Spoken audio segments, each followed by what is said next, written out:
It's the weekend. Usual slot. Back on schedule. It's Maidencast. How are we doing, Maidenettes and Maidenites? That's my new line now. I quite like that. On the thing. You copyright that one. Yeah. I'm your wonderful host, Mr. Joe Denby, and joined as ever by my hetero life mate, my brother from another, the only man I ever loved, Mr. Luke Nash. How are you, Luke? All right, mate, but I'm currently torturing myself because I put a countdown on my phone. It's currently 44 days, 3 hours, raining. 41 minutes and 54 seconds until Senjutsu is released. Oh, yeah, look. And it's, I keep staring at it and it ain't going any quicker. Yeah, so like a kettle that won't boil. That's the one. So there's part of me wants to delete it, but there's part of me's like, no, I need to know. So fucking hell, it's like being a kid in a sweet shop again, mate. I told you the other day. Yeah, well, it's just started raining here, and it actually sounds like Nico McBrain is drumming on my roof. So we'll be getting that soon. If we pick that up, then sorry to everyone, but yeah, what do you mean to do? British summer, isn't it? Got to have thunderstorms. Yeah. Yeah, so what are we doing today? Yes, that's what we're doing. Right, so we're back. We've been doing a few little odds and sods videos recently. We're doing news reactions. All of a sudden, stuff started happening in the Maiden camp. So we've had to do reaction videos. Anyway, we're back on our usual schedule for the moment. And today we are doing the 6th solo album by Mr. Blaze Bayley, the king of metal. Another new lineup on this album, a completely new lineup. The lineup after the Promise and Terror album split up. This one he assembles a new lineup, and this is the first album. I think this is the first album. If it isn't this one, it's definitely the next one where he basically self-funded it. It was pretty much done on a pre-order basis, which was primarily pioneered really by Marillion. A band I've got more respect for than I actually like. I like the Fish era. I just don't. I don't like the other guy.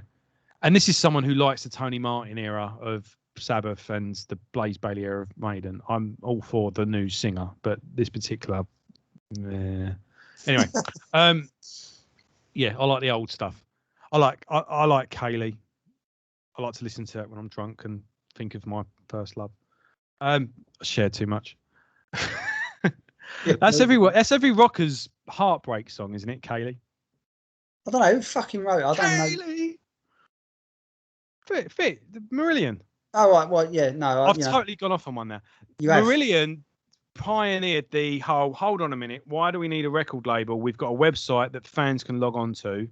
Why don't we say, look, if you're going to spend this on a new album, spend it now and fund our new album. And therefore, we've got no debt. You've got an album coming. We'll share you the whole making of. Yada yada yada. The first is a special edition, so with some extras, and they did like a couple of album run on that. In fact, they even can you hear that? No. Oh, good. No, you can't hear it. Yeah. It's coming down now. Yeah. In fact, they even got so much money for one album. They actually put money aside and went, "What the next album's paid for? Don't worry about it." Yeah. And this led to crowdfunding, and there was a couple of different websites, wasn't there, that did the whole. It's kind of knocked itself on the head now, though, isn't it? You don't see that so much nowadays. Yeah, it used to be the old. I can't think what the site was. Where Music Pledge was one. That was one. Music Pledge. That was what I was thinking of. Where you just. I got Bloodshot Dawn's Reanimation album, fantastic record, and the more money they raised, there's like, right, so this will finish the album, thank you very much. However, if we raise this much, we're going to get this guitarist to do a guest lead. If this much gets raised, we'll get it's a different. If how much money they raise, they could afford to pay for different guitarists to do a guest lead, which I thought was cool. But yeah, for 25 quid, I got this CD, a signed poster, a patch, and a T-shirt. Yeah, and it was pretty cool. I think. I thought its heart was in the right place. I got a Skindred album from Kerry on that. It was a signed one. It had a documentary like on them from their like where they started and that was through Music Pledge. I think that was like 25 quid, and that's pretty cool because, like you say, the money's going directly to the fucking band. It ain't being siphoned off by some record company or whatever. And it was a pretty good way to go, but I think too many bands must have abused it or something because a couple of people did take the piss, but people always do. That's the thing. And but the people that took the piss were the ones that ruined it for everyone else because people just got a bit of a bad taste in their mouth. But just fucks it up for everyone. But I was happy to participate in the ones I participated in. I always got what I paid for. I was always happy with what I paid for. I even helped fund a making of documentary on the Fright Night. Do you remember that film? I remember you saying about that, yeah. I got the Seven Dust acoustic album. I got a signed edition of that. The second Shrapnel album. I'm sure there was a couple of others as well. There was a death metal band actually from Grays called Bludgeon, who my ex-band did a gig with.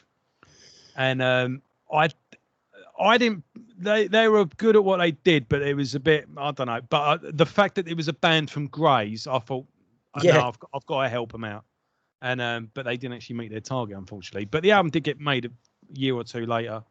But yeah, so I was a fan of that sort of thing. I didn't see any problem with it, and I never had a bad experience. However, I do know some people did, and I know some people contributed money to some bigger projects. I think some people contributed to a computer game being made, and yeah, some things got disappeared. What was that band that Tommy Vex was in? Didn't they have a Westfield Massacre? Yeah, didn't that album? Yeah, that all went to shit. Band split up halfway through or something like that. Yeah, well, he left, didn't he, and all that. But yeah, no, that was a high profile one. But I think Blaze Bayley, he basically has the best setup now for anyone in his position because he has a website that he directly works with. And now he has this setup where basically he's like, right, this is what I'm going to do. Here's a pre-order. If you want just the basic CD, here you go. If you want some extras, here you go. He does like a bronze, silver and gold edition. I don't know if he did it with this one, but I do know this was available through his site. So maybe he just did I don't remember there ever being a special edition or anything like that. But if you were involved, leave a comment and let me know. But yeah, I'm pretty sure this was the first one he did with no one but himself involved. For better, for worse. We'll get into that in a minute. But yeah, like I say, he's got a great little setup now. It's always exciting because he makes an event out of his releases, and he does a pretty good little tier system. You can pay as much or as little as you like and get what you want. He even does like a few things where he has like a weekly webinar where he lets you in the studio and all the rest of it. He always comes together with really good packages. Yeah, it's pretty cool. And it comes up with pretty good merch as well. He did like beer. What are those? What are they called? The things tankards. That's it. Yeah. He did like handmade tankards at one point and all that. He's always got like some cool little things. I even wrote a letter. I sent an email once. Fucking all right. Kid from the 80s. For Infinite Entanglement, the main character. Those albums my son particularly got into, and especially the artwork because it's kind of got comic book artwork and all the rest of it. And I actually sent a going, have you ever thought about doing like an action figure? Because my boy would, eat that right up. And I actually got a reply saying, nothing planned, but a good idea. We might look into it. So, yeah, another idea of mine that yeah, it might take off. Yeah. Yeah. I give people good ideas, but I never have any for myself. Well, as long as your idea gets John Bush touring and playing fucking Anthrax stuff, you can retire. You're welcome. Right? Yeah. That'll be the one. Yeah. So I'll think of something else afterwards. Yeah. So. Right. So right. yeah. If that comes true, you need to start fucking putting out there about the Maiden orchestra gig. I've already started on the orchestra. Yeah, but you haven't said it to blabbermouth or it hasn't caught on. You need to get some traction with that. So yeah. All right. I might start a petition. I might start a protest. What's if we do a GoFundMe? We get people to fucking fund it, and then we'll just go to Steve. Yeah, how much to hire an orchestra? Yeah, right. And I'll go right, Harry. I've got the no excuses. Paid off for. The trot, yeah.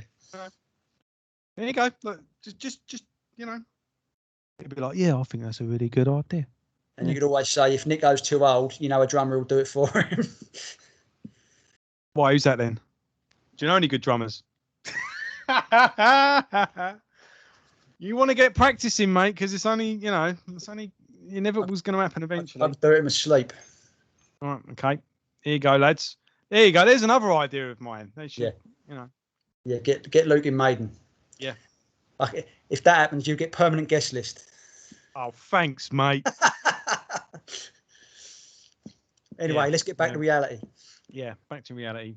Oh, there goes gravity.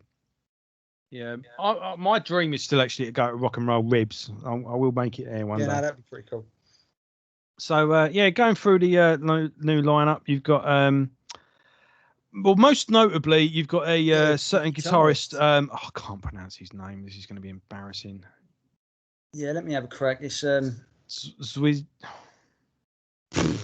Go on, mate. Yeah, it's Thomas, isn't it? Thomas, from Nylon Maiden. Who he actually Wiz Sen. Yeah, obviously it's Flemish, isn't it? So I don't want to butcher it. Yeah, sorry. Yeah. So no, but anyone who's searched on YouTube for Nylon Maiden and watched this guy just make awesome covers on a classical guitar, the guy can play the shit out of that guitar, and he's and he's done a few collaborations. He's done a couple of albums called Nylon Metal, which is Maiden covers done acoustically, beautifully, by the way. Yeah, I mean, he does. Let's face it, there's a lot of albums like that don't do it justice, like be it an acoustic cover or a death metal cover or whatever. And but this guy really does pull it off, and he really does put awesome. A great little spin on the songs. But also, Blaze has guested on a few albums, and he's then after this album. He never did a full album with Blaze, but he did do a couple of acoustic albums, which we'll cover in due course. An EP, and then another EP, but then that first EP became bonus tracks on the end of that, so it became an album. But one was self-funded through the website, and then the full release you could buy an HMV. That was the difference. But so all the songs are written by Blaze Bayley and Thomas, except the Black Country, which was written by Blaze and Jace Edwards of Wolfsbane. Wolfsbane connection back again. Is he still producing? He did master this album, didn't produce. But with that being said, this album was released in March, but in 2012. But in March 2012, there was a Wolfsbane album called Wolfsbane Saves the World. Just That's a quality title, isn't it? Yeah, and it's a great little album, actually. I mean, Wolfsbane are... They were weird, man. They were... Well, in a world where... describe them. I mean, they... Yeah, but the thing was, the rules used to be, don't ever repeat yourself and mix things up as much as you can, to, no, you do this, and you stick by that. Especially for bands. Solo artists, not so much. But with all those songs mixed together, they do put on a really good live show, and it's basically not so much musically, but in terms of atmosphere, it's AC/DC. It is sex, drugs, and rock and roll. There's lots of sexual innuendo in the lyrics, much like AC/DC back in the day. I suppose a little bit now. They mainly just talk about rock and roll now, but especially with Bon Scott, it was always. Yeah. If you know what I mean, like it's. Yeah. Yeah. As they've got older, they put that to bed, don't they? They just fucking concentrate on rocking out now. Yeah. They've yet to put out the Rock and Roll Viagra album. That'll probably come next. But yeah, that Wolfsbane Saves the World, really good album. I saw them on that tour as well. Pretty much saw them back to back. He toured this album, then did Wolfsbane. It was like one in the summer, one in the winter. And yeah, Wolfsbane have got a really good collection of songs, and they're a very underrated band. They got a really strong cult following, though. It's got to be said. But yeah, I think it was pretty much fair to say you had the Wild Hearts, and then sort of they was second place. There was the Almighty and Wolfsbane. Is that fair? I wouldn't put them up that high, but I'd say they were like the B movie to the Wild Hearts and the Almighty's sort of summer blockbuster. Do you know what I mean? Yeah. And a lot of time B movies don't get the credit they deserve, and I think that's Wolfsbane falling in that category quite well. Whereas the Almighty and the Wild Hearts were smashing it up all the time. Mind you, they had a bit. They did get a bit of a a kick at the beginning. I mean, Rick Rubin produced their first album, didn't they? Didn't he? Yeah, they had a go. I think they were when they signed at Def Jam. Def Jam. It must have been. You don't get Rick Rubin unless you're on Def Jam, do you? Yeah. So someone definitely catapulted them back in the day, and that led to them opening for Maiden. And then obviously it all comes back around, doesn't it? Everything happens for a reason. Yeah. So I think let's go through the lineup again one more time because we kind of went off on one. So we've got Thomas. I'm not going to never do that. Andy Neera on guitars also from Astarta Syrica. Sorry, that's another band I've not got any clue out, but they're from Italy, progressive metal. There you go, prog rock from Italy. Go have an unpronounceable name. The Lehman, basically his stage name is Matteo Grazzini on bass, who's now in a band called Electrocution. For any death metal fans out there, Electrocution put out this little gem back in the day, Inside the Unreal. Wouldn't go so far as to say this album's a classic, but definitely an unwritten, underrated gem in the death metal canon. And they put out a reunion album a few years back, 2019. Psycho. I don't know how you pronounce that either. I'll just Psychonolatry. Here you go. I won't say that again when I'm drunk. That's an awesome album, actually. Well, they're both fucking awesome albums. I'm just saying, my death metal and the average people who like death metal on the surface is everyone goes on the different levels, isn't it? Yeah, but definitely worth checking out. And of course, on the old drums, we've got Claudio Trincanti. I think that is all Italian musicians by the sounds of it. So he must have gone on holiday one day and went, here you go, everyone. I'll tell you what probably happens. Probably he might have gone down the Paul Di'Anno route and gone like he's got a band in this country. So Paul Di'Anno does the tour. Yeah. And then he has a different band. Yeah. He probably got a really good lineup in Italy. And went, Jeff Tate why don't you down that route to start with when he first split off from Queensryche. Yeah, that's just a guess though, so don't hold me to that. But it was the only album that this band, the only album he did with this lineup, I should say. Dan Willem, everyone has just got Dan. That's D-A-A-N Willem Draggt, D-R-A-G-T, is on the piano for the sixth track, One More Step. That was recorded in another session as well. He actually went to a different studio to record that. I don't know if it's this album as well either, but I don't know if it was this album or the next album, but apparently he ran out of time, i.e. money, and Steve Harris let him come to his studio and finish it. Again, I don't know if it's this album or the next one. But that might be this one because track 9 sounds totally different.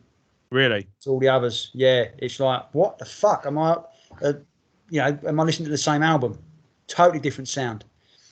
So that might very well be this. Okay. Yep. All right. That's worth checking out.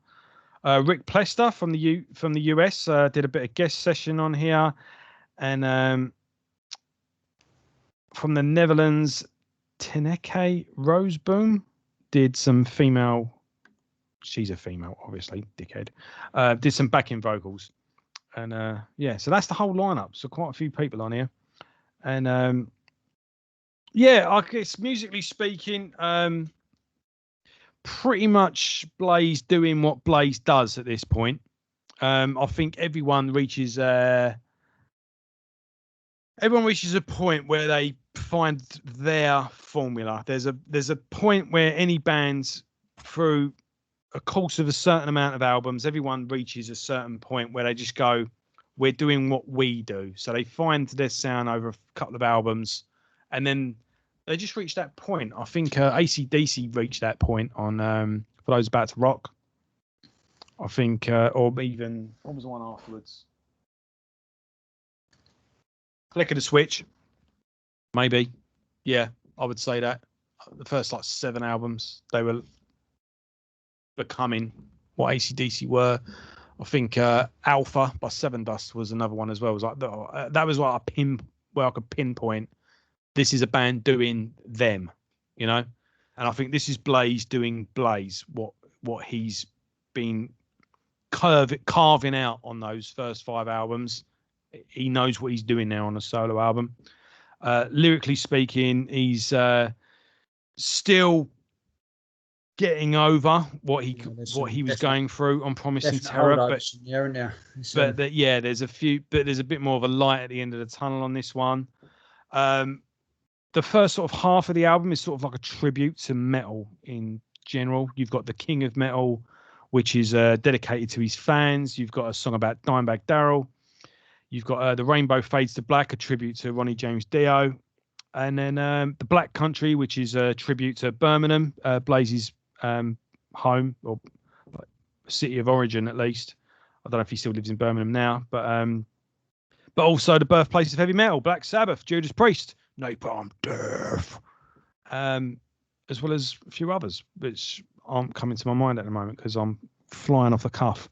But then you've got, tracks like Fate, Fighter, which is all about not giving up and, against all odds, do or die mentality, which is something Blaze is great at. And again, if Blaze's singing voice ever does give out, I think he would make a great career doing motivational speeches. And then again, if he can't sing, he's not going to be able to speak for that long either. So maybe write books. I don't know. I didn't really think that one through. But either way, he would make a great motivational speaker. I think, imagine Bayley going on Joe Rogan. That would be a fucking great episode. I would. Because Joe wouldn't know that much about him either, so he'd just pick it he'd pick his brain. Yeah. How did you get to be singing in Iron fucking Maiden?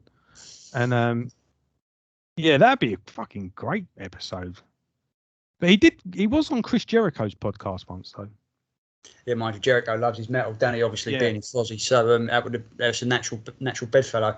Yeah, I heard a Fozzy song on the radio the other day actually, and it was so good.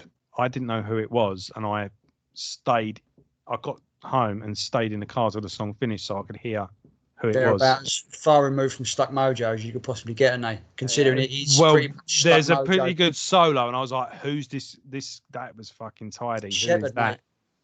And Rich Wald. Yeah, Rich Wald, yeah. Rich Wald, mate. One of the most underrated guitarists in metal. Yes. He's fucking awesome. Yeah. And no one knows who he is. Yeah, I was like I say, and it was like, that was Fozzy, and the song was called Sane. Have you heard that? No, I think it's just off the new album they got coming out. Oh, it's just off the new album. Well, if that's anything to go by, I'll be picking up that new album. And I've never really checked out Fozzy. They were on the radar, but I just never took the plunge. Oh yeah, they're all right. Considering they started out as this song, I'll be checking them out. Definitely. Considering they started out as a covers band, Fozzy Osbourne. That's what it was. Yeah, it was when Chris Jericho wasn't wrestling for WWF and then WWE, he was in the covers band, but eventually it turned into its own beast. Stuck Mojo folded for the 58th time, and they just morphed and they went serious, started writing their own shit. And they've been around, mate, and they do write some good songs. I was lucky enough to interview Rich Wald actually. I was on the phone to him twice for over an hour each time. And the guy's not short of an opinion. Let's put it that way. Oh no, he's a proper he's a patriot. He's got some proper views. And the guy's awesome. I really, really enjoyed talking to him. And and I pointed out in that interview, I was like, hey, come think of it. You've done more with Fozzy now than you ever Stuck Mojo. And he only he was like, fuck yeah, you're right. But I'll be checking out and I'll be jumping on board this time round. So definitely Fozzy, awesome. I guess I've pretty much covered all the bases. Anything you want to add before we dive in? No, not really. I mean, I've got to be honest, I struggled with this. I really did. I've quite enjoyed, because like as you know, and as the people who listen and watch know, that I sort of go into the Blaze Bayley albums as a virgin, because I only got the first one, Silicon Messiah, I looked onto, but I didn't really follow his career. I knew he was putting out albums, and I've enjoyed sort of, because you've always been championing him, and always. And I've quite enjoyed some of it. Some of it's been a bit hit and miss, but some of it's been really fucking strong, really good. But this time, oh dear, I did struggle. I do actually think this is actually, this is to me like the equivalent of Divine Intervention by Slayer. It's like there's no hits. There's no after the unholy trilogy, as we call it. It's just like, yeah, it's all right. It's good while it's on, but afterwards it's just like. No, you see, I couldn't even. I couldn't even go there. I mean, I would apply that metaphor to, or that thing to like the previous two albums. I mean, they haven't really stuck with me, but while they've been on, I've enjoyed them. Yeah. But I don't go back to them. It's like, for me, it's like the way I am at the minute. It's like eating steak. It's really nice at the time, but an hour later, I'm fucking hungry. I want something with more substance than, and that sums up the last couple of Blaze Bayley albums for me. But this, Christ Almighty, I my God, it's like someone. The only way I can think of it is if someone was making a parody album of like, oh, let's take the piss out of Blaze Bayley, and this is what it would sound like. But it's absolutely shocking to me that Blaze has actually done this himself, and I really can't. I can't work it out, because the lineup changes don't help and all the rest of it, but all the times he's had a band, hasn't he? He's had a camaraderie with some guys. He's had a brotherhood, for lack of a better word. And it's almost like he's had a full lineup, probably in a rehearsal studio where everyone batting stuff back and forth. And the thing is, I think this one is just him and a guitarist. And I think other people have helped him write. And no disrespect to him or Thomas, the guitarist, who I think is an amazing guitarist. They're not songwriters.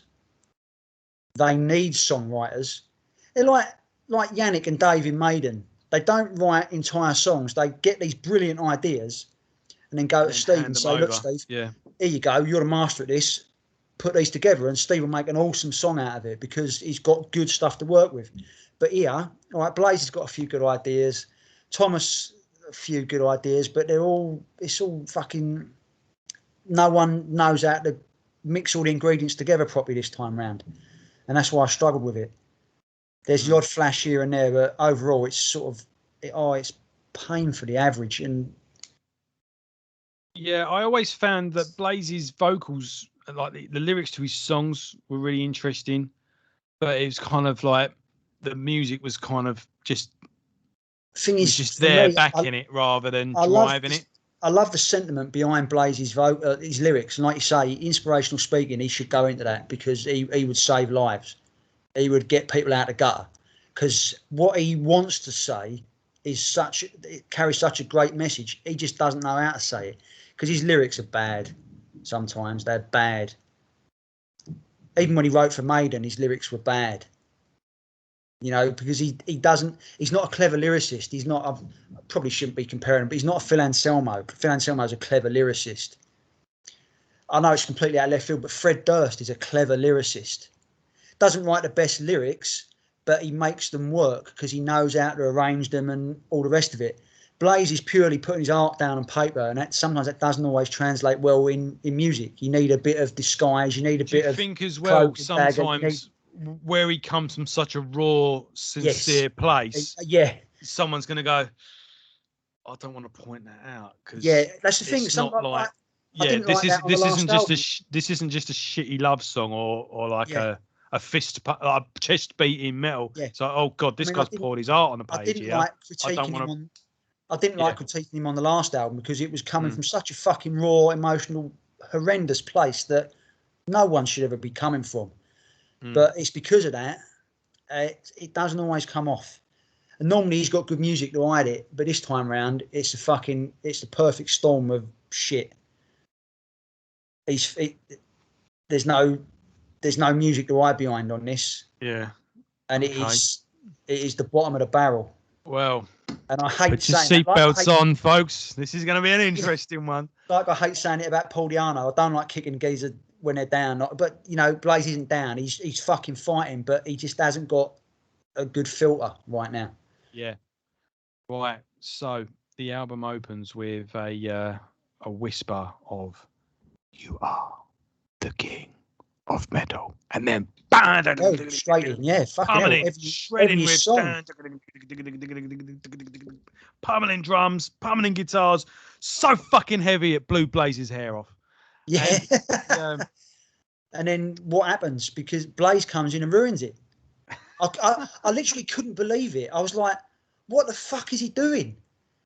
Why has he made a conscious choice to sing like this? Because we know the guy ain't the best vocalist in the world. He's not the worst. He's not the best. But he's got a strong voice. And when it's used correctly, it's a powerful voice. But fucking hell. He's trying to do a range that is beyond him. And I thought I had the wrong fucking album on Spotify to start with. I was like, this is a fucking joke band. But it was only when I saw it, it was like, oh, fucking no way. And it really knocked me for six. I really didn't know what to make of it. Yeah. And I still don't know what to make of it. I've listened to it a couple of times. It's been hard because I've been caught up in Maiden mania. Yeah. But this was like, oh, fucking hell. There was nothing drawing me in. I mean, the lyrics on this do make me wonder because, he's talking about record label people and basically how they basically just want you run into the ground. And even if you do just die, that's even better because you can make money off the legacy. And it's even like a line in the thing. It's a fact that sales increase after death, and well, how many examples have we got of that? And it's even like they want me looking like a model that's a smackhead. Now this was 2012, so just a year before we had Amy Winehouse's death. Yeah, you had Pete Doherty from the Libertines was at the height of his fame, not at the height of his creative thing, but the paparazzi, he was going out with Kate Moss. And I just remember all that time. It was like, why are we glorifying drug addicts and not talented musicians? Don't even get me started because now I know we can say Lane Staley and Kurt Cobain and all that, and I'm not a critic of Amy Winehouse. Actually, I thought she was actually quite a great talent, but Pete Doherty fucking weren't. But we fall in love with this 27 Club bollocks, and it pisses me off no end. Yeah, and like I say, when someone said to me, like, Pete Doherty's a genius, it's like, no, Stevie Wonder was a genius, Frank Zappa was a genius, that fucking prick one. No, he's a wanker. And I just thought it was funny because he obviously they want me looking like a model that's a smackhead. Yeah, and not really caring OD vomit or shotgun. I mean, who's that a reference to? Yeah. It's a fact that sales always increase after death. Parasitical, self-righteous business rodents. Now, I'm not having a pop at anyone now. I know I was a bit harsh in me being them. But if you look at these people, look at that documentary on Amy Winehouse. I'll say no more than that. I won't go pointing any fingers. Just say, watch the documentary. Look at Elvis Presley. And look at what's going on with Britney Spears right now. Yeah. Behind them, and we even look at the fucking Jackson 5 and look at the Beach Boys. There was a film that came out about the Beach Boys recently with that guy that always plays a weirdo. He was in There Will Be Blood. I forget the actor's name. Anyway, Daniel Day-Lewis. No, not Daniel Day-Lewis. Oh. Daniel Day-Lewis was in There Will Be Blood, but there was the other guy, the guy that played the priest. Oh, Javier Bardem. Is that his name? Yeah, always. Quickly get Kerry to tell us. Yeah. Yeah, I've never seen the film, so brilliant film. It's fucking masterpiece. But anyway, he was in a story about the Beach Boys, about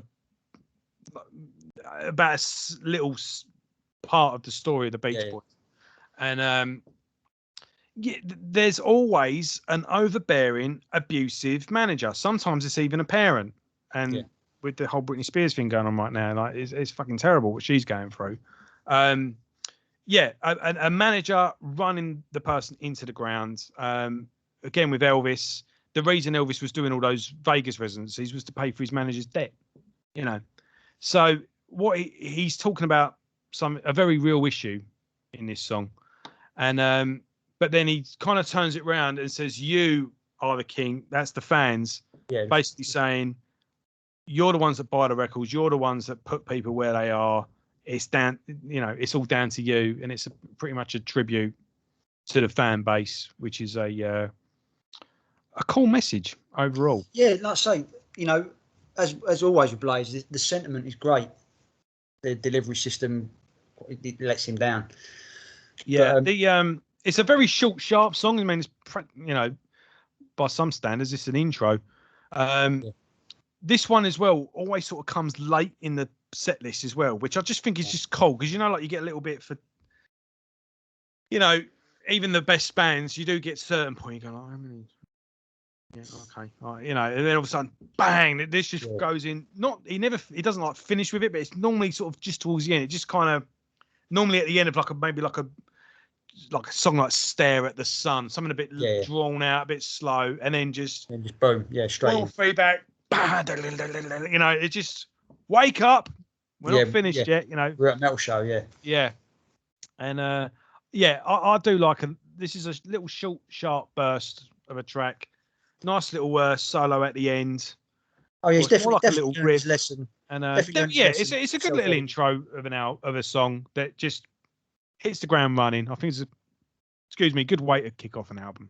Yeah, it was crazy. Obviously, you got blast beats in the chorus as well. That threw me. It was like fucking hell. What's going on there, sort of thing. Musically, all the performers can play, but they just didn't. This is probably the most provocative song on the album when it comes to ideas and whatever, like say blast beats and stuff, mixing it up.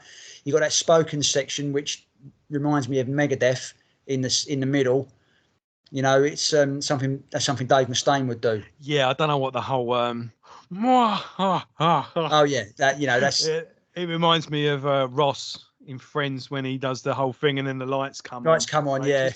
Rachel's kissing Hello, yeah. But yeah, no, you're right. But no, as far as ideas go, it's a good way to start the album. Like I say, the vocal choice, fucking hell. I mean, no, I can't. Thank God for that Moises app where you can turn the fucking different instruments down. But no, it is what it is. But no, nice to know that Blaze is self-editing and not doing 6-7 minute tracks all the time. He's doing 3.5 minute, boom. Yeah. So I'll let you start with this one then. What do you think of Tribute? Well, obviously, there's no. I mean, I'm sitting here wearing, obviously, so there's no disguising my love for the band. I think they're the second greatest band of all time, and Dimebag is the greatest person to ever pick up a 6-string. It's everyone who's anyone in metal loved him, and Blaze is no different. But again, it's so on the nose. There's no clever. You can do a tribute song and not say tribute song. And this is what this is. And it's, I love the intro. I love the way he talks about Diamond, because obviously referring back to Diamond Barrel, I think that's brilliant. And I like the outro because it's the same thing.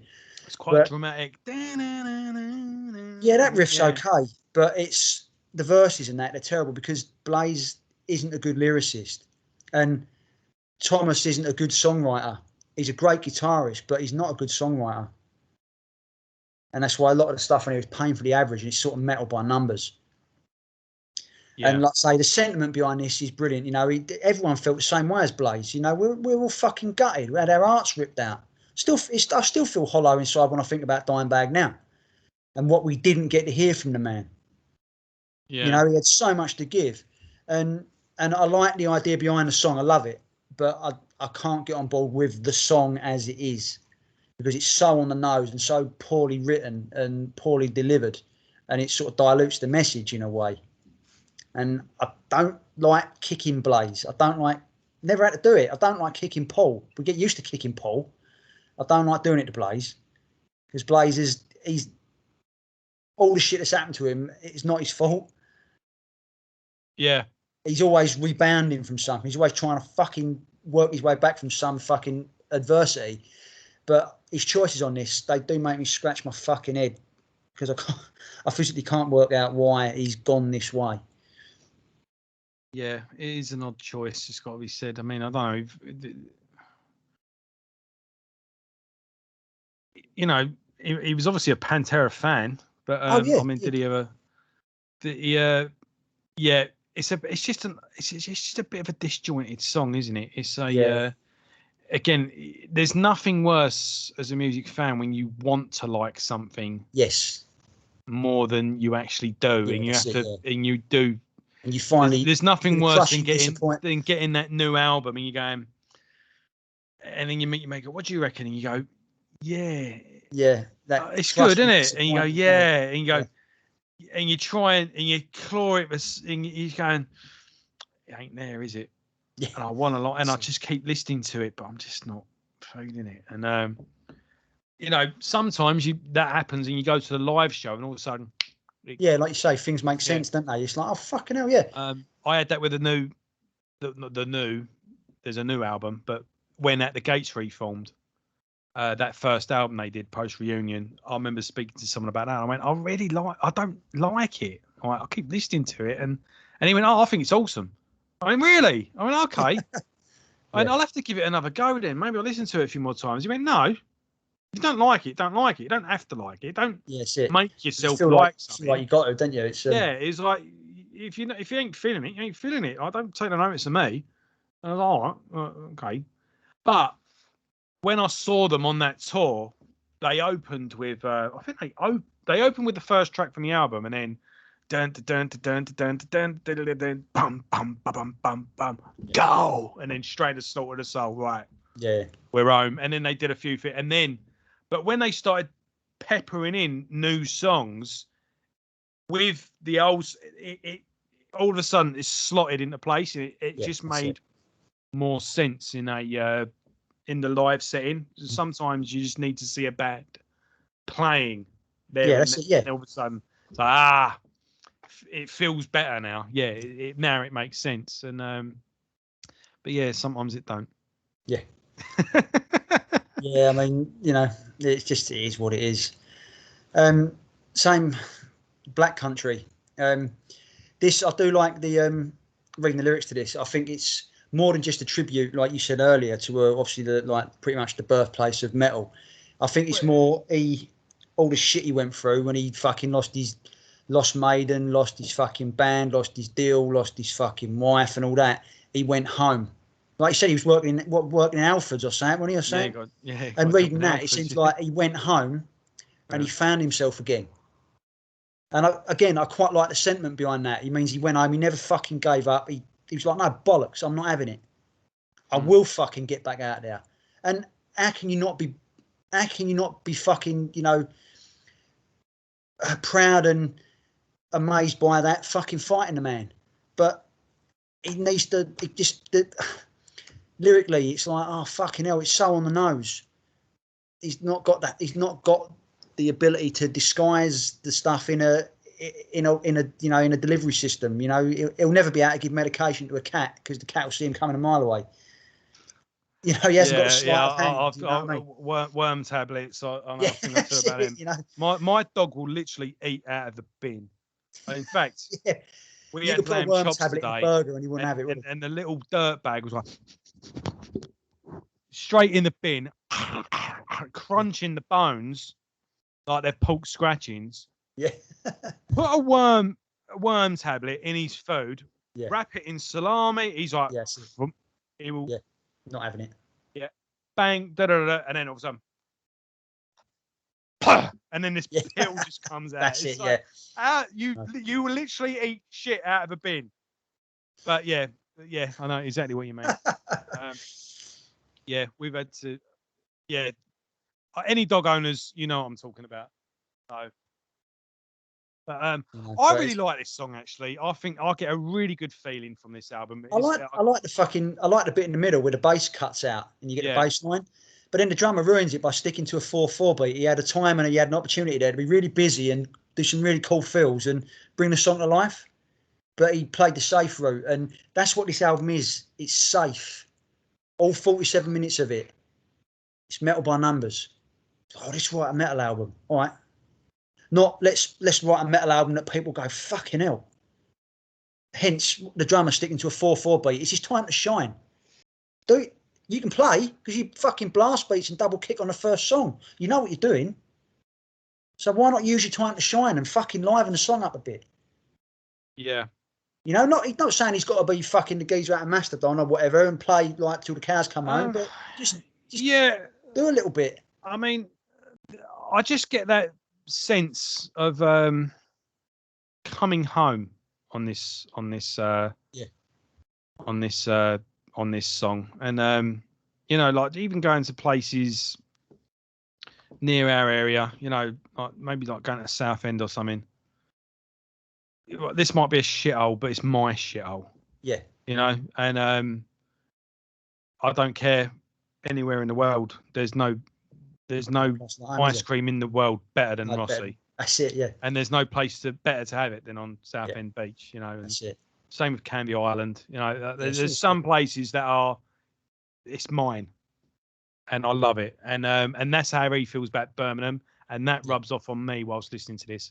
And I love that. Like I say, the sentiment is brilliant. Yeah, I love that opening with that. I love that, and it brings to mind. I've been to Birmingham once, and I left. Basically, what happened was in the words of Jeffro, my father-in-law runs a vaping business, and we went to a vaping. What's it called? Convention. You know, and we basically picked him up at like 6 a.m. It was pitch black, and as we got to the road leading to Birmingham, the sun was coming up. Like it wasn't quiet, so the sky was this beautiful purpley orangey color. Yeah. And I just remember this road. It must have had about 6 lanes. It was like a massive motorway, but it was kind of like a bridge. It was just I've never seen a road like it, but you could see the city like behind this sunrise, and that opening riff just brings that to mind. And I just imagine, you know, there's no place like home, in the words of Dorothy, and just coming home to, you know, where your old mates were, or the guy's been around the world, but I could just imagine him being on that road and seeing the city coming up, and just that feeling you get in your stomach when you're coming home. Yeah. For better or for worse, there's some of the best memories here. There's some of the worst memories here. But it's all. This is where I come from, and I get that heartwarming sentiment on that song, and it warms my cockles, this track, even though I'm pretty fucking far from a Brummie. And they probably, you know, take a piss out of us Southerners, but you know, I'm on the phone to Birmingham on a daily basis actually, because we run a couple of buildings up there, and they're all good lads. I remember the last of the Black Sabbath concert as well. I was on the phone to them, and they're all like, yeah, we're the guys that are on nights. We're just going to go to the venue at the stage time and just stand outside and listen to it. Which is fucking awesome as well. And like, yeah, we're bloody stuck in here. You know, I'm not going to do the accent. Yeah, yeah, but they were going, you know, old school. Can't get in, so we'll stand outside. And yeah, you know, and like I say, the birthplace of heavy metal. Go fuck yourself, you know. But yeah, no, I'll get a really good feeling from this song, and great little chorus, great little riffs, and you know, and I just love that I'm back in the black country, you know. What they call it, the black country, because of all the soot from the factories, dyed all the trees black or something like that. Obviously, it's a massive factory, or especially back in the day. I don't know if it's so much now, but there's one thing as well, like back to the work in the factory. Might break my back, but it won't break me. Got to pay for flights I did not take to a place I'd never been again. I mean, did he have a tour cancelled? I don't know. But smell of burning metal I know so well. I mean, obviously, you know, that's obviously something that he's the steel factories and all that. But there's a little thing here. So sometimes you get so desperate you can push too hard. You keep from pushing until you fall apart.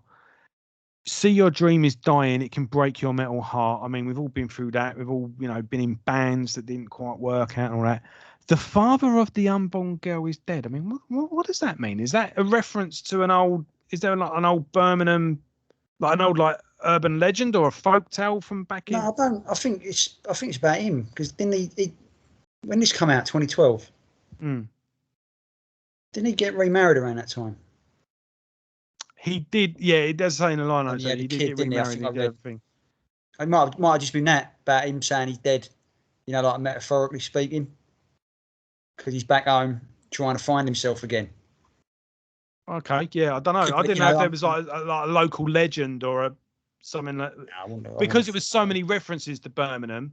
I didn't know if that was a reference, right? To like a local legend or a local, something that is that something. Is that a nod to a hat that someone only from Birmingham would know? Do you know what I mean? That's what I thought that was. Is there like a story of some sort? Who knows? Like I say, if you're from Birmingham and you're watching this, and it is that, let us know. If not, don't worry. So, yeah. Next. Right, yeah. Rainbow Face to Black. I think my tone summed it up there. Bit of an odd one, this. I mean, more the same. I mean, it's obviously, like you said, it's a tribute to Dio, and you can tell that in the chorus because the chorus couldn't be more Dio if he tried. The Rainbow Face Black. And the riff and all that. It's very Holy Diver. Yeah, but also the main vocal, the melody that he sings during the verses. It's exactly the same as Die Young by Black Sabbath. Ah, right. I didn't even.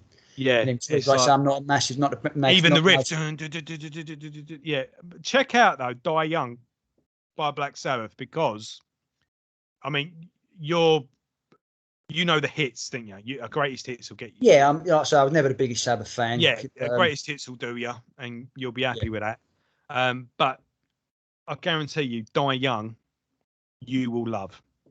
It is one of the best metal songs ever. Yeah, and it's one of those songs where everyone, from Bill Wald on the drums to Geese Butler, everyone is on top form. Yeah. And Dio, his vocals are just fucking phenomenal. Even Jeff Nichols on keyboards as well does a great little introduction on it. It's just a perfect rock / metal song. Yeah. Beautiful, wonderful song. But yeah, he pretty much so the complete opposite that song. Thing, yeah.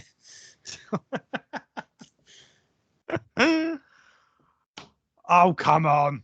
Oh no, bad. I told you, I fucking hell, I struggled so many times. I fell asleep listening to it.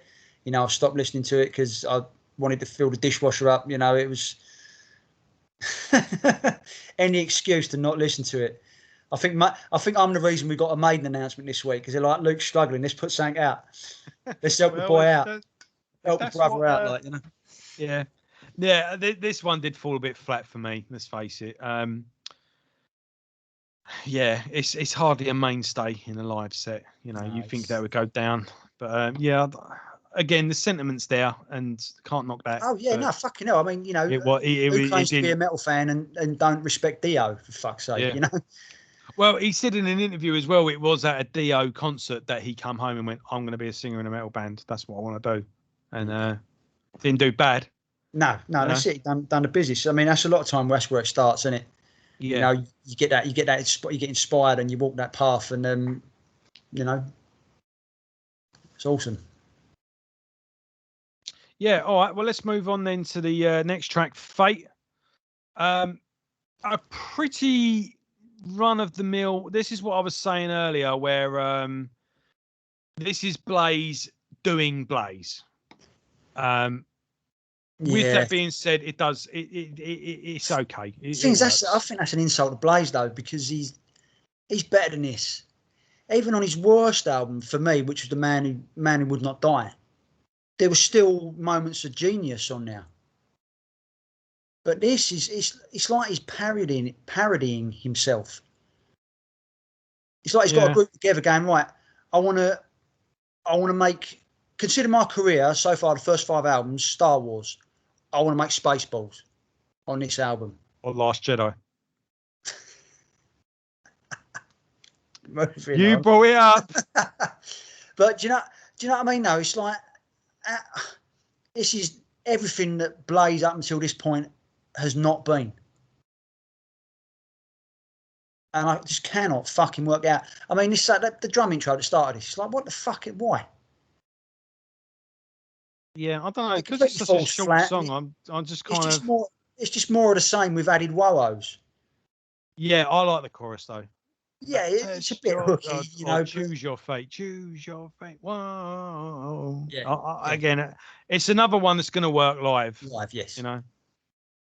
And I think he always has that in mind. How can I get the crowd? Yeah, of course he does, because he is, like I say, the one time I see him, he is, well, not the one time I've seen him, obviously a couple of times in Maiden, and he's always doing his best to get the crowd on side and get them going, and that's what the front man's there. Did he used to do that in between the songs with Maiden, or was that just for the for the solo stuff when he really talks to the audience and gets them? Yeah, no, tomorrow you're going to go to work and you're going to feel great. It was never because we did this next song, you know. But he was back, you know, because obviously you're talking 20 odd years ago. But from what I recall, I think he was, to be honest, he was a bit scared because he was like, fucking hell, this is 10 times as many people I've ever played with. Can't blame him, yeah. Yeah. But from what I remember, he did have a go. You know, he was a talkative guy, and I think that's something he's just, as he's grown more confident with himself, has come out more. Yeah, I mean, again, when he talks between his songs, you come out of that gig feeling like you've had 12 coffees. You're just like, I am going to smash it at work tomorrow, and I'm going to, you know, and tomorrow I'm going to smash it at the gym. Like you feel great for days afterwards when you go to his gigs because the speeches he gives between the songs. And I say he should become a motivational speaker, definitely. Yeah, I don't think he's got such a great attitude that you can't help. It's what has happened in life that he hasn't been through. Yeah. Do you know what I mean? Yeah. And fucking hell, I wouldn't want to wish anything else on the geezer.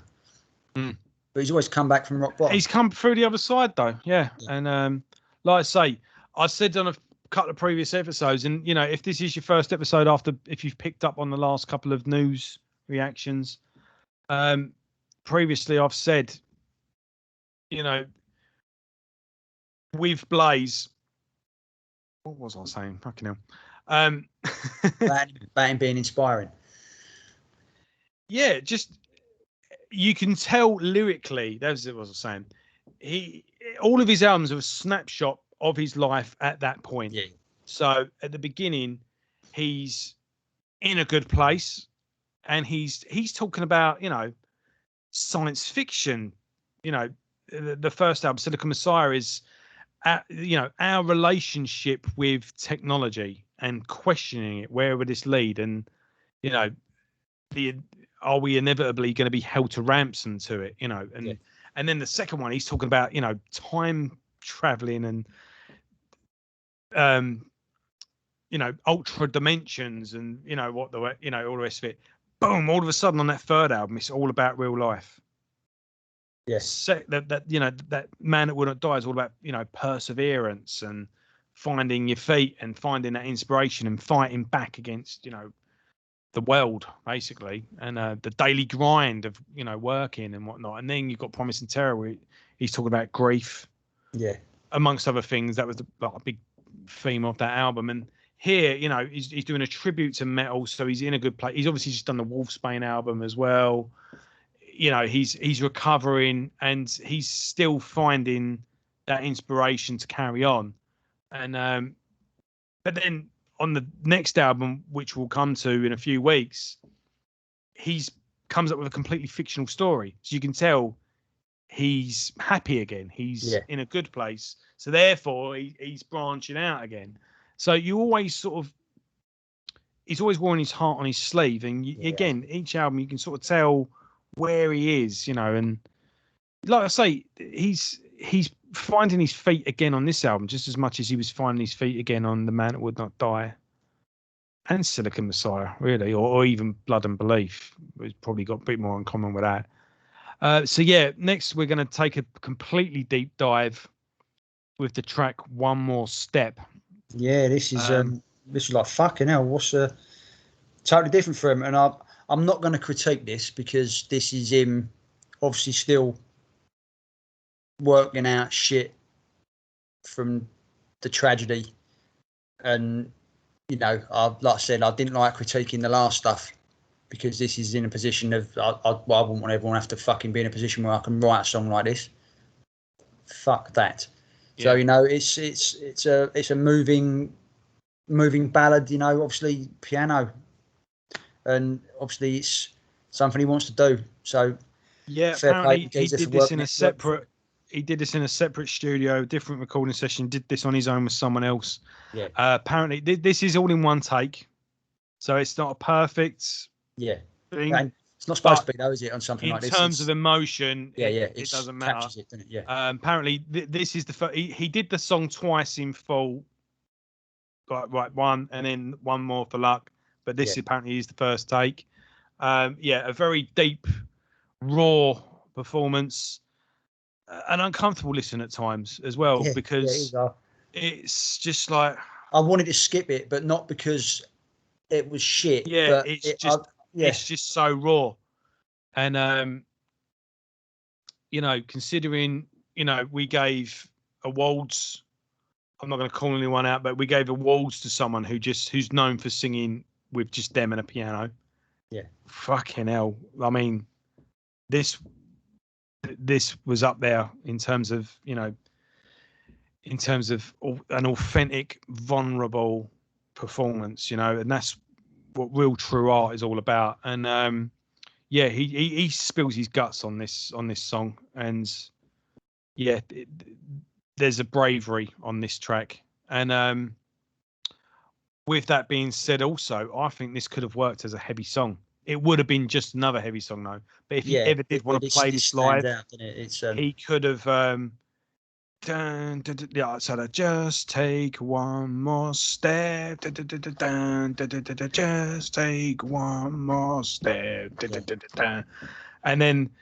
But that's what fucked up that track on the last album, wasn't it? It was really awesome acoustic fucking ballad. Yeah. And then it went heavy, and it was like, oh man, no. But even then, it could go like, just take one more step. That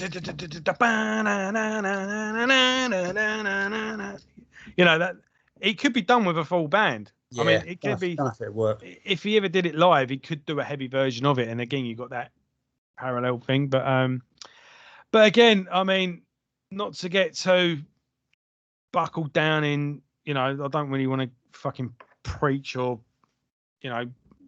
but the message in this is pretty clear, and it's someone who's been there. If you are going through difficult times and you feel that there is nowhere else to turn, just take one more step. Just give it one more day. That's all you need, Yeah. And I think that is a great message. And hopefully, hopefully it did help someone out at some point. Yeah, you'd like to think that someone listening to this who was going through some shit and they're like, you know what, I'm gonna try it, and fair play. Yeah. So a powerful performance. So Fighter. Moving on.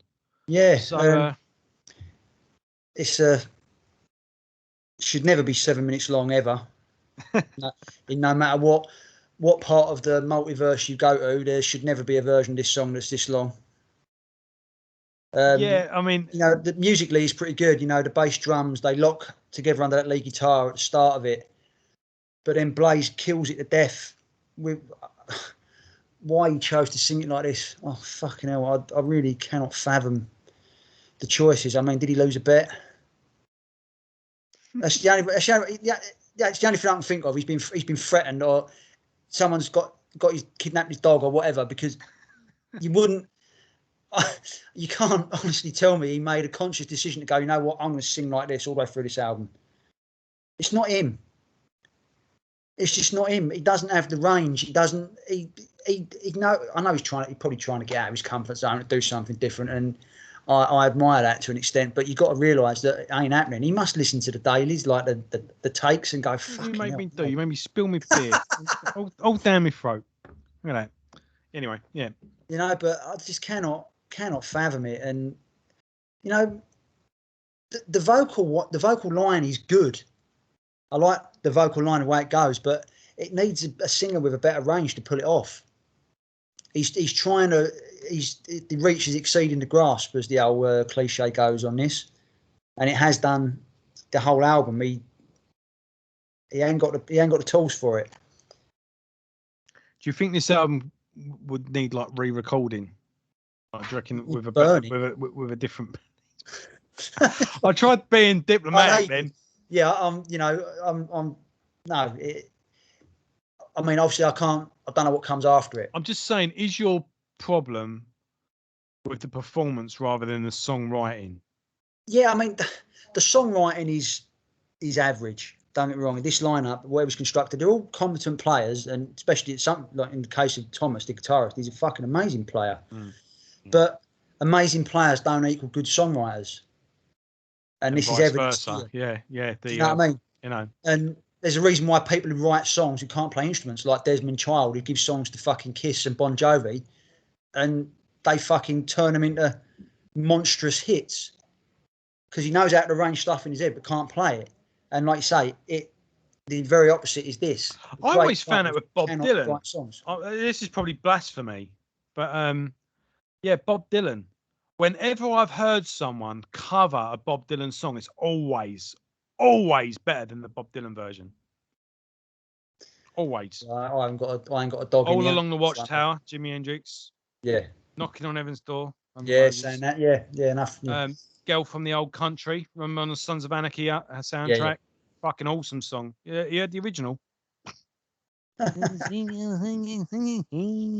know, it's just you listen to it, you go, yeah, I don't really like it, and then all of a sudden you hear this band covering it. It sounds old. Who's this? Oh, it's a Bob Dylan cover. What? Yeah. When? When did you write this? Yeah. I'm trying to. Time and time again. Even the fucking cover on the Young Ones when they do the things think get well. Watch out, kids. You're gonna get hit. That's better than the original. Yeah. I'm gonna get a lot of Bob Dylan fans giving me shit now. That's it. Yeah, you're cancelled now. Yeah. They'll be outside your front garden. But no, I mean, again, it's obvious the lyric inspiration behind this is coming from somewhere that I mean, to me, this is Rocky. Should be coming from basically. Yeah. I mean, obviously, you've got the previous song, so you know we're talking about depression. We're talking about they are one and two, fucking hitting you like a ton of bricks, and you're wondering partner. And this is the a bit more of an upbeat. Yeah. A bit more of a what's the word? You've had your breakdown, you've had your cry. Right, the next day, right, done that. Pick yourself up, dust yourself off. What we're gonna do? Yeah. And in the words of Des Fafaro, go to fucking again. That's what this song is all about. And you know, get up one more time. I can imagine that as well with the crowd. Get up. Yeah, stuff like that. But cool little introduction. Yeah, you're probably right. It probably could do a bit of trimming. But there you go. Right, so moving on to Judge Me. Oh, fucking hell. I'm going to quote an Australian actor now by the name of Kirk Lazarus. He was in Tropic Thunder. Blaze has gone full Diano. I'm going to paraphrase. Blaze has gone full Diano. You never go full Diano. Because this is Diano time. It's taken 6 albums and I didn't think we'd ever get there. But he's gone there. This is fucking puffed up chest. You know. Again, the sentiment behind it, I can see. You know, I'm going to defend Blaze here actually, because I think the lyrics on this song are quite justified. Because this guy got a fucking kicking in the press, right? Right. Yeah, but now they're coming round and they're acting like it never happened. But fuck you, I was there. I remember. And I was But sticking up for him when the press wrote him off. yeah, but there's ways and means to do it. You know, it's like I say, he ain't a clever enough lyricist to pull this stuff off. Well, you know, I just think this is, again, he's shooting from the hip and coming from the heart. And, you know, you haven't faced what I've faced. You haven't fought what I've fought. You've been on the floor, come back for more. You haven't lost what I've lost. You haven't won what I've won. You haven't been where I've been and done what I've done. But yet you judge me. You know, that, imagine that's a fuck you to a journalist somewhere that's wrote a pretty scathing review somewhere. Yeah. And like say, again, that line, I don't think I'm better than you. I'm just better than what you're saying I am. You know, that's I when I heard that, I was like, yeah, fucking good for you, man. You know, and you got that main riff as well. That you know, it's a good little. I think this is a good little track. Yeah, now the way I see it is, you've written Virus already earlier on in your career when you were getting a pasting. You don't need another one. So I think it's better off without it. You know, have it written on your toilet wall. Do you know what I mean? As a everyday see it, you know, fucking, you know, it's be your mantra sort of thing. But the album don't need it. It's too. We are a long way from Menace to Society, though. Come on, this isn't Die by the Gun. Yeah. When Paul joins the Crips. Yeah. But it's or the Bloods, who knows? It's the Blaze version of that. It didn't need to be done, in my opinion, and in my humble opinion, he didn't need to go there. Like I say, he's already written Virus, and Virus was a scathing attack on journalism, and it was written more cleverly. It didn't come across as just a guy pissed up twat. Oh, you know, and this is what this veers into that territory, unfortunately. Like I say, there's ways and means to write lyrics like this. Yeah. Anselmo's the master. You know, you read any of Phil's lyrics, he's fucking having a pop at some cunt. But it's not in a, oh, fucking hell, how cheesy is that? It's a fucking, yes. You know? And you're right, what Blaze has been through and the shit he's got, he deserves Phil Anselmo to write his lyrics for him for that particular rant. To have it come across in a way that makes him look better, doesn't make him look like a victim. Yeah. And that's why I compared it to Diano. It's a case of, you know, look at me, I'm hard done by. We all know Blaze has gone through a fuckload more.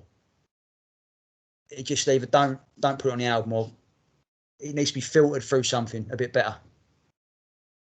Yeah. Because that's like I say, the first instinct was Paul Diano, and that's the extreme. And probably was a bit harsh. But that's just the way that it made me feel. Yeah. Bear with me one minute, my foot's asleep. Sitting on my foot. Yeah, anyway. Getting old, son. Getting old. Right, okay, fair enough. I think we covered that. So, no, fair enough, you know. So, yeah. I'm guessing this one's going to be suitably titled. This song's called Difficult. Yeah, this is the one that sounds totally different. Yeah. And this is probably what you said earlier, makes me think it might have been the one recorded at Barnyard. But there's nothing on Metal Archives or Wikipedia or anything like that. No, it's just, you know, it's one of them urban legends, isn't it? But it doesn't sound like the rest of the album. He definitely said it in an interview, because they said, like, it was that obligatory part of the interview when they go, you know, well, man, I am Maiden, and do you still speak to everyone? He's like, yeah, I speak to Steve quite regularly. Yeah, he went. Funny enough, I finished off the album. I ran out. He said, like, I ran out of time or something like that. So, went, money. And Steve just went, yeah, just come down. We'll finish it here. And I can't remember for the life of me if it was this album or the next one, though. I'll be certain it's this one, because this song sounds so radically different to anything else on the album. It's different fucking tone, different mix, different drum sound, the fucking lot. And it's unfortunately it's another lackluster song until about 2 minutes in you get a mellow section. It really tries to be something bigger than it is, though, doesn't it? Yeah, it does. Like I say, the mellow section kicks in about 2 minutes, and that's when it gets pretty dark. And that's pretty good music there. But Blaze insists again on singing in this higher register, and he don't have the range. And there's a reason why when he is in Maiden, everyone was saying that he sung the Diano song so well, because him and Paul have got that lower range. When Paul tries to go too high, it sounds fucking terrible. Same with Blaze. He needs to, you know. He's what they call it, a baritone. Whilst Bruce he's not quite a baritone, because that's the low one, isn't it? It's you need the mid. They're mid. And Blaze, when he's singing properly, when he's doing his Silicon Messiah and all that, his voice is amazing. X Factor. When he hit the notes he wanted to hit, his voice was amazing. But why he's insisting on... I appreciate he's trying to push his boundaries, push his limits, but it doesn't work. And surely someone should have said to him, Blaze, look, well, I should have actually sat him down at first name, and they should have gone, William, no. Stop it. Name? William Bayley Cook. They should have full named him and told him to stop it. Did you not know that? I think his name's David, actually. That's William Bayley Cook. Okay. That was one of the trivia always stuck me from the Maiden days. But yeah, but I should have full named him and said, look, no, stop it. Sing properly. Funnily enough, do you remember we're going to go on a digression? It's actually Bailey Alexander Cook is his full name. Bailey is actually his name. Ah. Yeah, Bailey Alexander Cook. But yeah, I remember when we went to see Bruce Dickinson when he did his little bit of reading and an evening with Bruce Dickinson. He pushed his book and he did a bit of a question and answer afterwards. And he read a chapter of his book and he started talking about this person called Paul. I'm going, what the fuck's he talking about? That's about himself, isn't he? Yeah, Bruce Dickinson's name's actually Paul.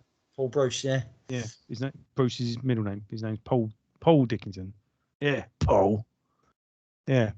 So yeah, my missus has been reading the biography, and she's like, she couldn't work. She's like, oh, yeah, that's his name. Yeah, it's just weird. A funny story, similar sort of. This is a funny story. You know, Noel Gallagher from Oasis. He's very, down to earth and just cuts to the bone each time.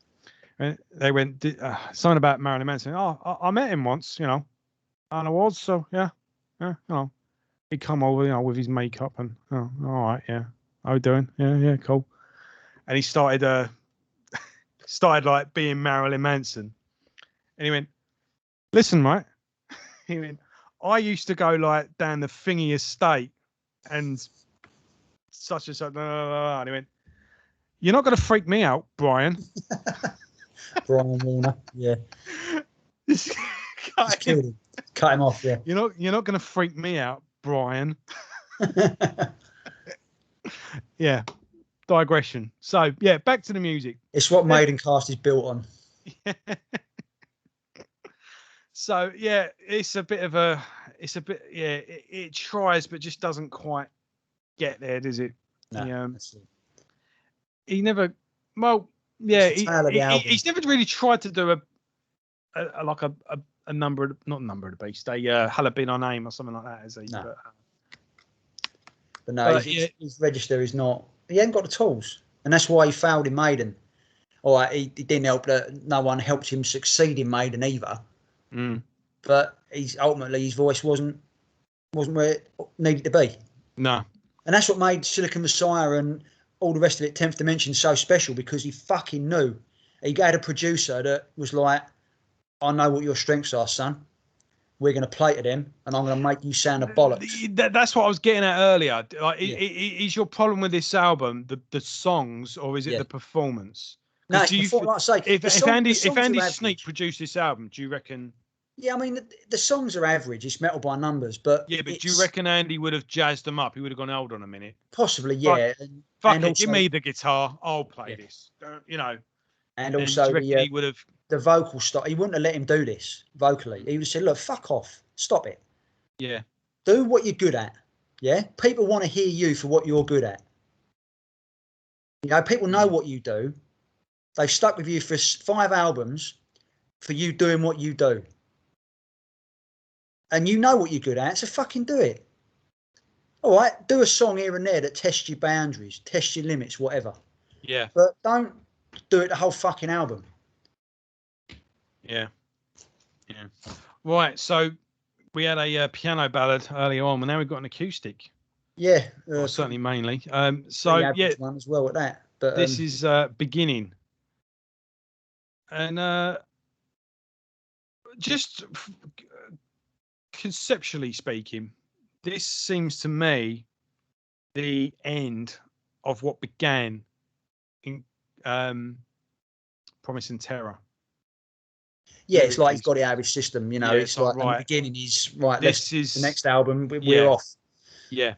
And if he feels, if he's got to that point, then like I say, fair play to the guy if he's managed to exercise them demons. There's a band they were pretty big in the 90s called Eels. Do you remember them at all? No, I don't know. There's an album called Electroshock Blues, where the singer or the main songwriter in the band, well, I say band, it's pretty much a solo project at this point, but you get what I mean. Yeah. Where his mum and dad, let me get this right. Yeah, his mum and dad died of cancer within months of each other, and then his sister committed suicide. All within a year. Fucking hell. And he did one of the fucking darkest, craziest albums you've ever heard in your life. And the last track, in fact, I've got. Is this?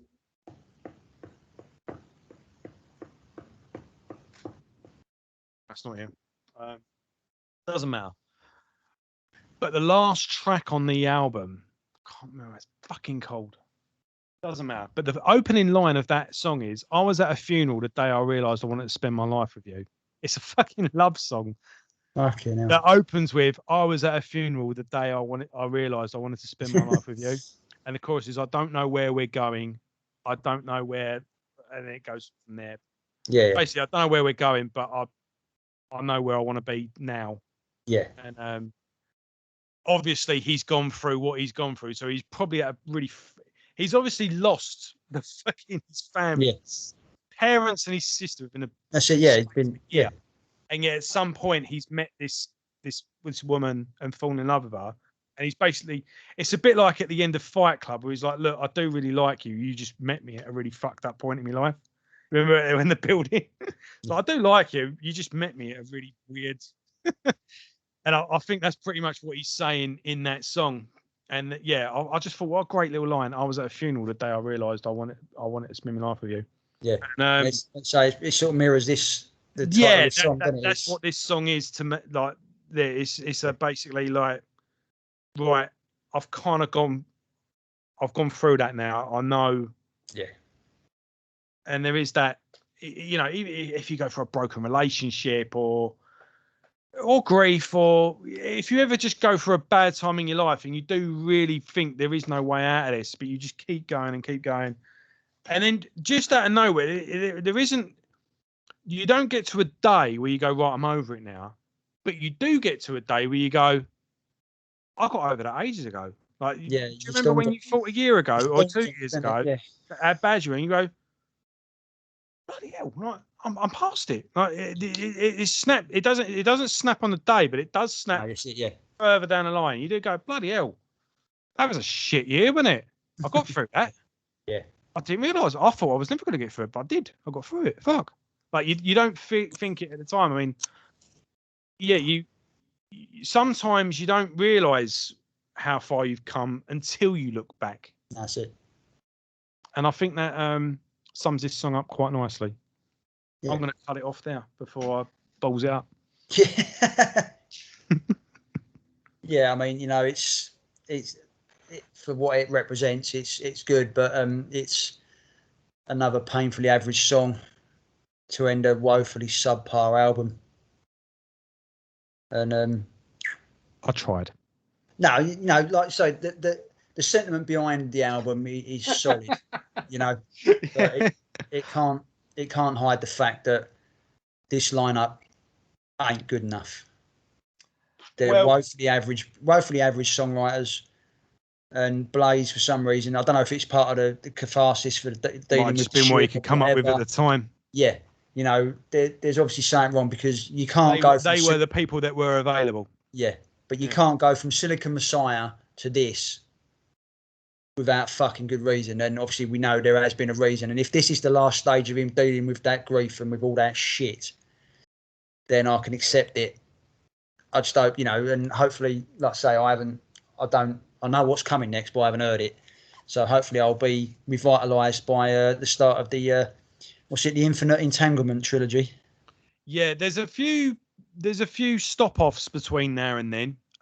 We've got an acoustic EP with Thomas. So although he was doing the Nylon Maiden albums, they did a little acoustic EP called Russian Holiday, which was a mixture of a couple of news, a bit like Southside Double Wide by Seven Dust. It was like a little collection of acoustic songs redone. Oh no, that was and a couple of new. That was the other one, wasn't it? Southside Double Wide was just a live album. You're thinking but then there was another one. It was 6 new songs and 6 songs re-recorded, all mixed up together. So it was a two-part project. So you did Russian Holiday, which is 1 new song, 3 songs done acoustically, and 1 Iron Maiden cover. Then he did Soundtracks of My Life, which was a double CD best of compilation. So CD 1, part of CD 2, I think it was basically a best of 6 albums to choose from. And then the second half, there was 2 new tracks, 2 brand new songs, and a few odds and sods. So you had Motherfuckers Are Us, which was the first album, isn't it? Off take of the first album. I think there was a Wolfsbane song on there, actually. Let's quickly have a look. Hold on.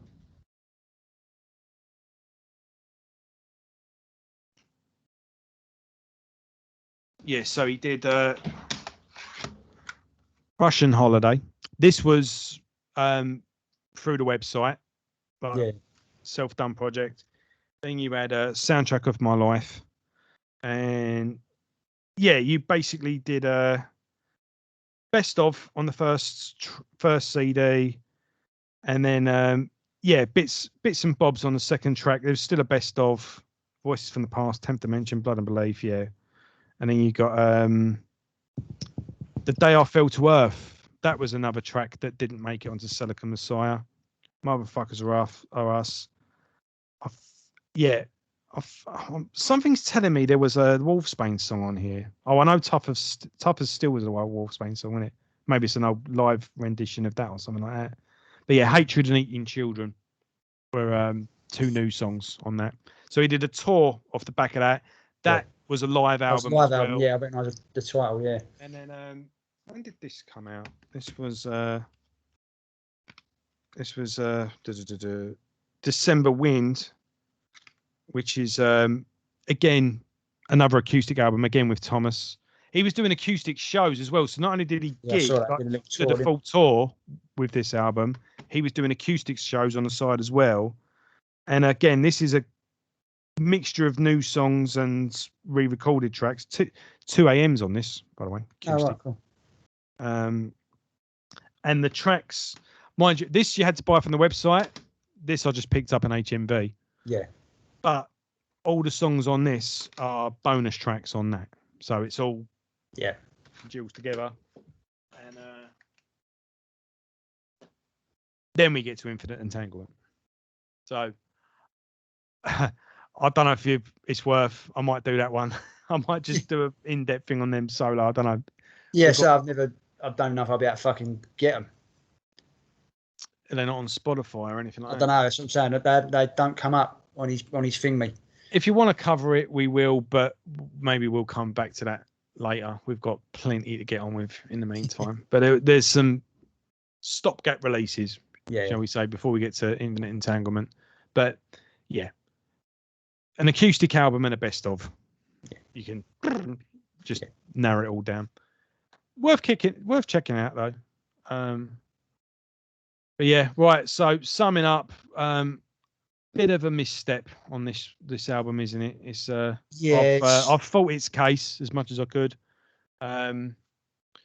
Even at the time, and I am a Blaze Bayley nut swinger, I feel a bit lukewarm on this album, must admit. It's a bit but it does have its redeeming features, and it always comes from a sincere always comes from a well-intentioned place. But it's just I don't think the band didn't do him any favours to write any songs, because there's nothing to catch you. Yeah, you know, normally you can forgive shit lyrics if the music's good, but this was a perfect storm of shite, unfortunately, and it is what it is. But as part of a cathartic thing for Blaze, then it seems like it's done the trick. Yeah, because yeah, I'll probably give this a 6 out of 10. Yeah, I'm having that. Bloody hell, was that bad? Yeah, it's the worst thing he's ever done, and you know, I hope it still is the worst thing he's ever done when we get to the end of this. So do I, for your sake. You got another 4 albums to do. But no, I mean, you know, I can't imagine if he's got better lineup, better band members, and all that. He's got a better lineup, and not only that, this lineup's lasted 4 albums now. You've seen it with the Maiden set. Yeah. The guitarist in particular, he seems to have a good chemistry with him. Yeah. Chris Appleton. He's just gone from a 4-piece to a 5-piece as well, which says to me that he's doing pretty well. Yeah. And because he kind of got a thing that was like he was every penny counts basically with a tour for him, because especially when he did the Infinite Entanglement, he did like an album a year, but did like he basically album out 100 gigs, straight in the studio, album out 100 gigs, just did it like that. Yeah. So I think it was a bit of a, you know, on a budget sort of tour. But now he's gone from a 4-piece to a 5-piece. It's like, oh, looks like he's been doing pretty well. Therefore, he can afford to expand the show. Yeah. And hopefully that builds upon. So, yeah. So I think thank you very much for watching this. You've made it to the end. God bless you.